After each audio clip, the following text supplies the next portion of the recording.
بسم اللہ الرحمن الرحیم۔ نور الانوار کا سبق ہے وَإِنْ عُرِفَ بِالْعَدَالَةِ وَالضَّبْطِ دُونَ الْفِقْهِ كَأَنَسٍ وَأَبِي هُرَيْرَةَ رضی اللہ عنہما إن وافق حدیثه القیاس عامل به وإن خالفه لم يترك إلا بالضرورة وهي أنه لو عمل بالحديث لانسد باب الرأي من كل وجه فيكون مخالفا لقوله تعالى فاعتبروا يا أولي الأبصار. والراوي فرض أنه غير فقيه والنقل بالمعنى كان مستفيضا فيهم فلعل الراوي نقل الحديث بالمعنى على حسب فهمه وأخطأ ولم يدرك مراد رسول الله صلى الله عليه وسلم فلهذا كان مخالفا للقياس من كل وجه فلهذه الضرورة يترك الحديث ويعمل بالقياس وهذا ليس ازدراء بأبي هريرة رضي الله عنه واستخفافا به معاذ الله منه بل بيانا لنكتة في هذا المقام فتنبه.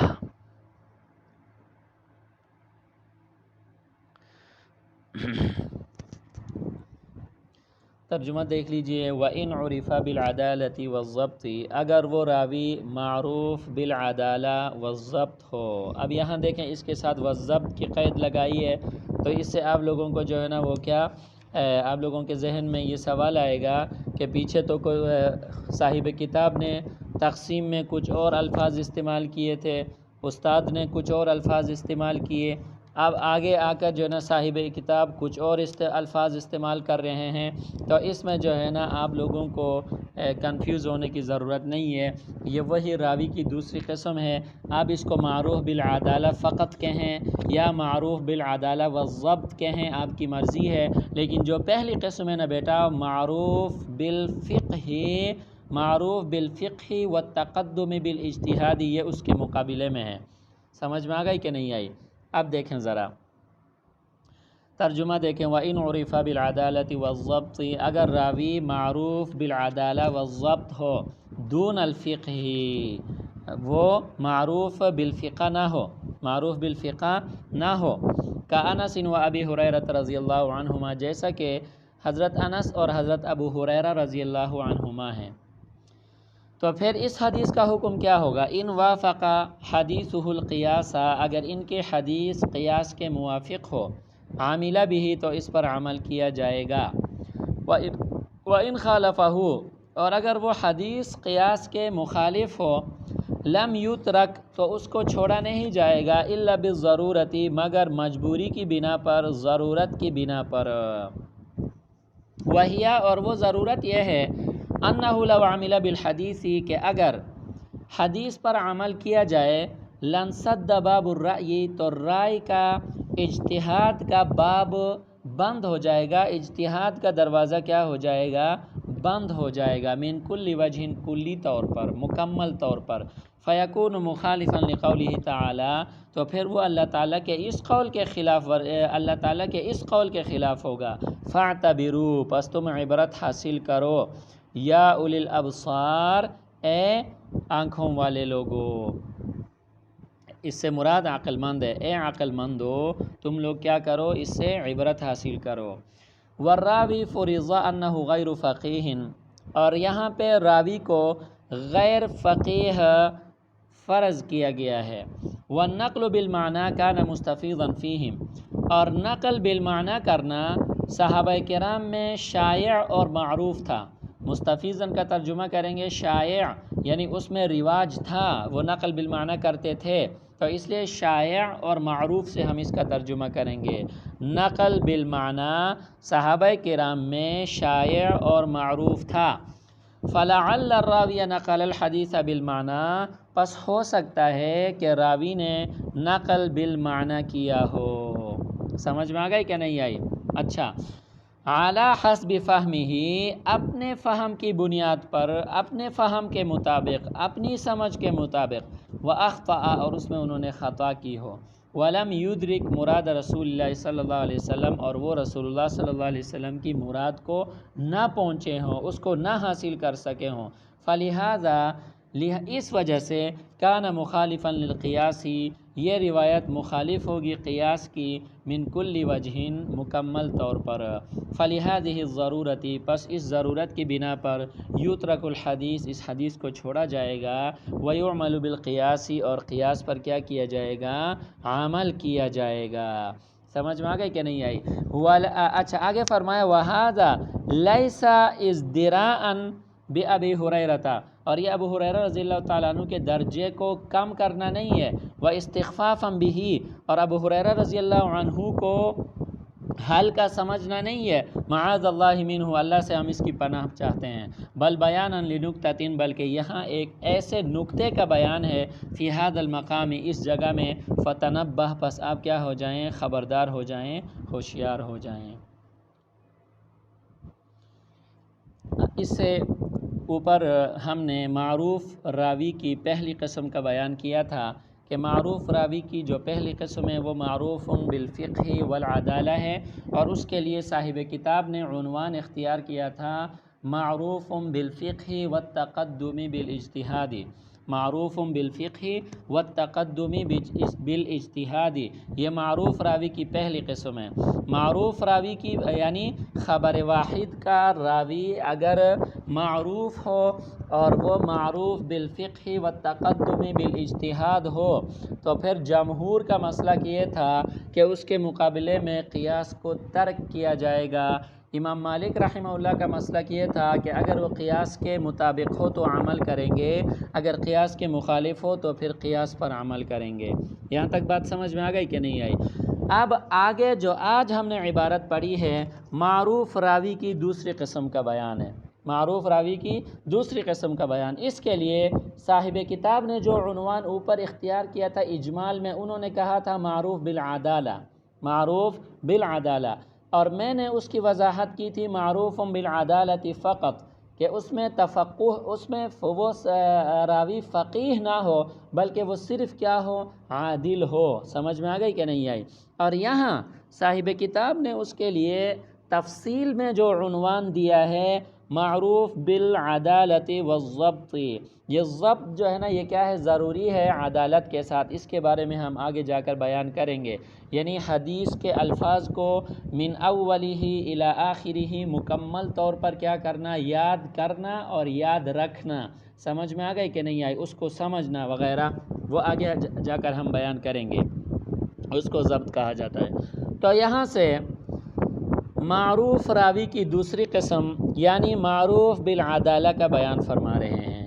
سمجھ میں آ گئی کہ نہیں آئی؟ اگر حدیث کا راوی معروف بالعدالہ ہو، اگر خبر واحد کا راوی معروف بالعدالہ ہو تو پھر معروف بالفقہ نہ ہو، معروف بالعدالہ ہو، معروف بالفقہ نہ ہو۔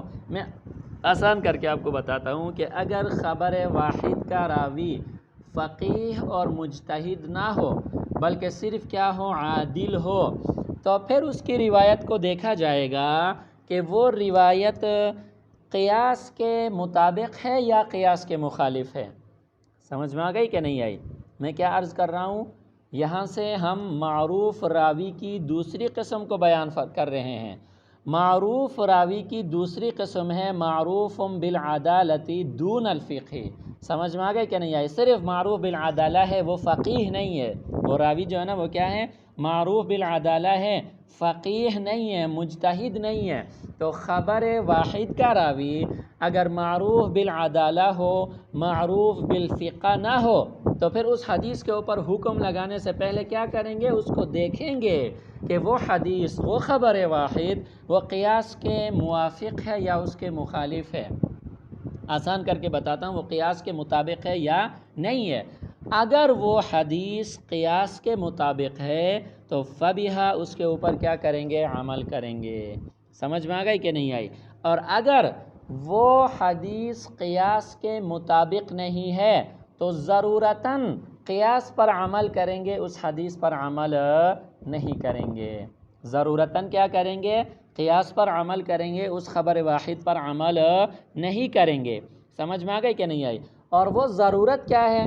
ضرورت یہ ہے کہ اگر خبر واحد کا راوی فقیہ نہیں ہے، خبر واحد کا راوی فقیہ نہیں ہے، اس کی روایت کردہ حدیث اگر قیاس کے مخالف ہے، ایسی صورت میں بھی اگر ہم حدیث پر عمل کریں اور قیاس کو چھوڑ دیں تو قیاس اور اجتہاد کا دروازہ مکمل طور پر آپ نے کیا کر دیا؟ بند کر دیا۔ دیکھیں، راوی معروف بالفقہ والعدالہ ہونے کی صورت میں بھی آپ نے کس پر عمل کیا تھا؟ حدیث پر عمل کیا تھا، قیاس کو آپ نے چھوڑ دیا تھا۔ اب یہ دوسری قسم میں راوی کے معروف بالعدالہ فقط ہونے کی صورت میں بھی اور قیاس کے مخالف ہونے کی صورت میں بھی اگر آپ نے حدیث پر عمل کیا اور قیاس کو چھوڑ دیا تو قیاس اور اجتہاد کے باب کو آپ نے کیا کر دیا؟ دروازے کو ہمیشہ کے لیے مکمل طور پر آپ نے بند کر دیا۔ سمجھ میں آ گئی کہ نہیں آئی؟ تو پھر تو قیاس اور اجتہاد کا دروازہ بند ہو گیا۔ سمجھ میں آئی کہ نہیں آئی؟ اور قیاس اور اجتہاد کا دروازہ بند ہونے سے کیا ہوتا ہے؟ اس کا جواب دیا، اللہ تعالیٰ کے اس قول کی مخالفت لازم آتی ہے۔ فَاعْتَبِرُوا يَا أُولِي الْأَبْصَارِ، اللہ نے فرمایا کہ اے عقل مندو تم عبرت حاصل کرو۔ عبرت حاصل کرنے کے لیے کیا کرنا پڑتا ہے؟ تحقیق کرنی پڑتی ہے، اجتہاد کرنا پڑتا ہے، قیاس کرنا پڑتا ہے۔ سمجھ میں آ گئی کہ نہیں آئی؟ جی بیٹا۔ اچھا، اب یہاں پر خبر واحد کا یہ جو راوی ہوتا ہے اس کی روایت قیاس کے مخالف کیوں ہوتی ہے؟ قیاس کے مخالف کیوں ہوتی ہے؟ اس کی وجہ آگے بیان فرمائی۔ اس کی جو ہے نا دو وجوہات ہیں، تین وجوہات ہیں۔ پہلی وجہ یہ ہے کہ راوی فقیہ نہیں ہے۔ پہلی وجہ کیا ہے بیٹا؟ راوی فقیہ نہیں ہے۔ سمجھ میں آ گئی کہ نہیں آئی؟ دوسری وجہ یہ ہے کہ روایت بالمعنی، نقل بالمعنی صحابہ کرام رضوان اللہ علیہم اجمعین کے درمیان عام تھا، تو اس راوی نے روایت بالمعنی کیا ہے۔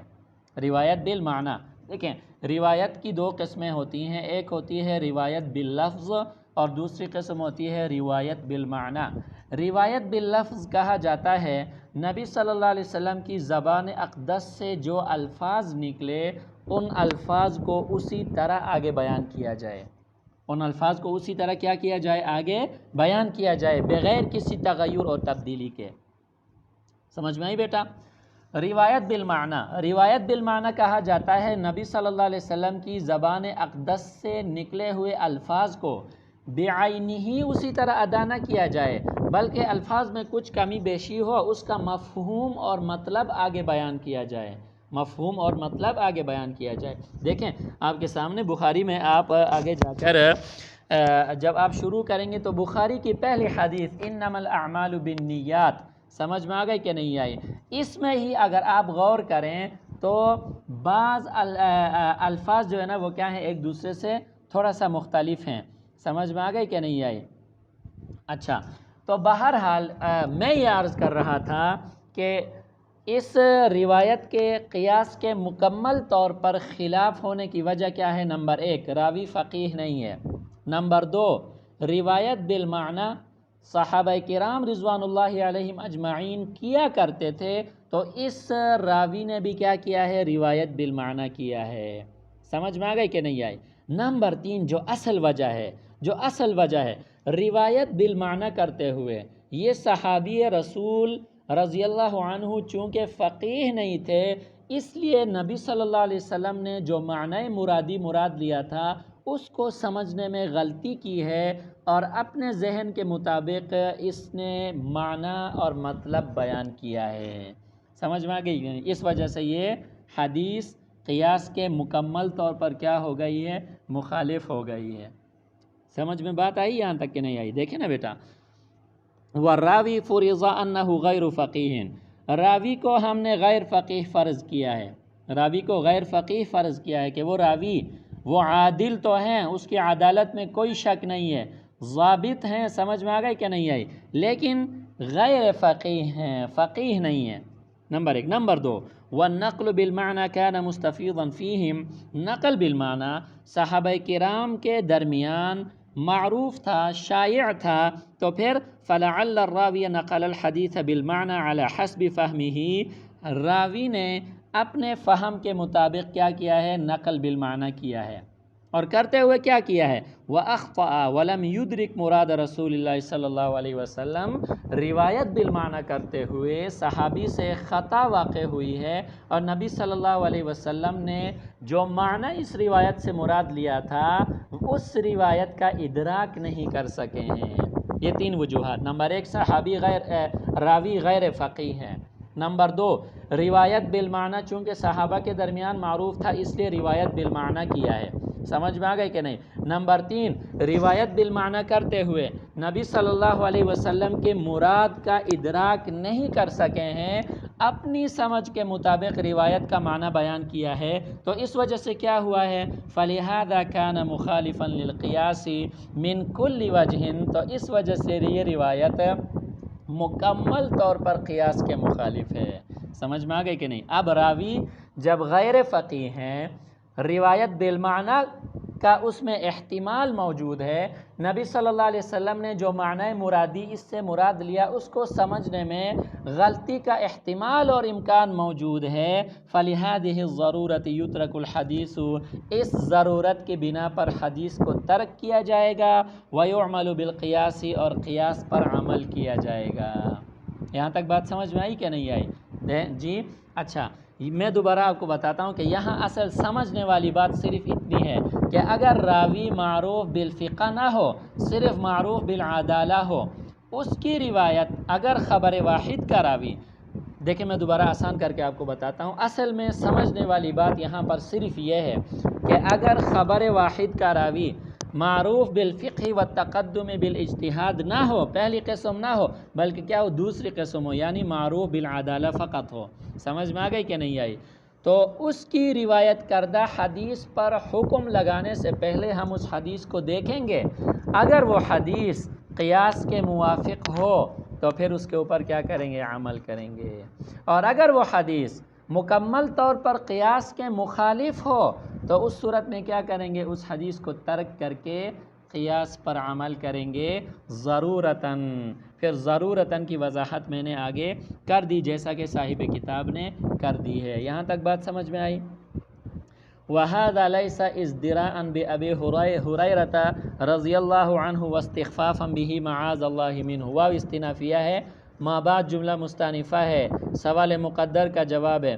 سوال یہ ہے کہ جناب تم لوگوں نے ابو ہریرہ رضی اللہ تعالیٰ عنہ کی شان میں گستاخی کی ہے، سمجھ میں آ گئی کہ نہیں آئی؟ اس کا جواب دیا کہ معاذ اللہ منہ، اللہ تعالیٰ ہمیں بچائے، ہم نے ابو ہریرہ رضی اللہ عنہ کے مرتبے کو گھٹایا نہیں ہے، ان کا جو مرتبہ صحابیت اور شرف صحابیت ہے وہ اسی پر متمکن ہیں، ہم نے ابو ہریرہ رضی اللہ عنہ کے مقام کو ہلکا نہیں کیا ہے، اللہ نے ان کو جو مقام اور مرتبہ صحابیت عطا فرمایا ہے وہ اسی مقام صحابیت پر تو متمکن ہیں، لیکن ہم نے یہاں پر ایک نکتے کا بیان کرنا تھا، وہ نکتہ یہ تھا کہ صحابہ کے آپس میں جو ہے نا وہ درجات ہیں روایت حدیث کے حوالے سے، روایت حدیث میں ابو ہریرہ رضی اللہ تعالیٰ عنہ جو دوسرے فقیہ صحابہ ہیں صرف روایت حدیث کے حوالے سے ان کا مقابلہ نہیں کر سکتے۔ ہماری بات افضلیت یا فضیلت میں نہیں چل رہی ہے، بلکہ ہماری بات جو ہے نا وہ روایت حدیث میں چل رہی ہے، اور روایت حدیث میں فقیہ صحابہ کا درجہ الگ ہے اور غیر فقیہ کا الگ ہے، صرف روایت حدیث کے حوالے سے، افضلیت یا فضیلت کے اعتبار سے نہیں ہے، یہ بات سمجھ جائیں۔ تو لہٰذا ابو ہریرہ رضی اللہ عنہ کی فضیلت پر اس سے کوئی فرق نہیں آیا، کیونکہ اس مقام پر ہم نے ایک نکتے کا بیان کرنا تھا، اور وہ نکتہ یہ تھا کہ جو صحابہ فقہا ہیں ان کی روایت کا مرتبہ یہ ہوگا، اور جو صحابہ فقہا نہیں ہیں چاہے اپنی ذات میں مرتبے کے اعتبار سے کتنے بڑے ہی کیوں نہ ہوں، لیکن ان کی روایت کا درجہ کیا ہوگا، فقہا صحابہ کی روایت سے جو ہے نا وہ کیا ہوگا، کم ہوگا۔ لہٰذا ابو ہریرہ رضی اللہ عنہ کی شان میں کوئی گستاخی نہیں ہوئی، ان کے مقام اور مرتبہ کو بالکل نہیں گھٹایا، بالکل ہلکا نہیں سمجھا، سمجھ میں آ گئی کہ نہیں؟ فتنبہ، بس آپ کیا ہو جائیں، خبردار ہو جائیں۔ یہاں تک بات سمجھ میں آئی کہ نہیں آئی؟ آگے اس کی مثال ہے وہ انشاءاللہ اگلے سبق میں پڑھیں گے۔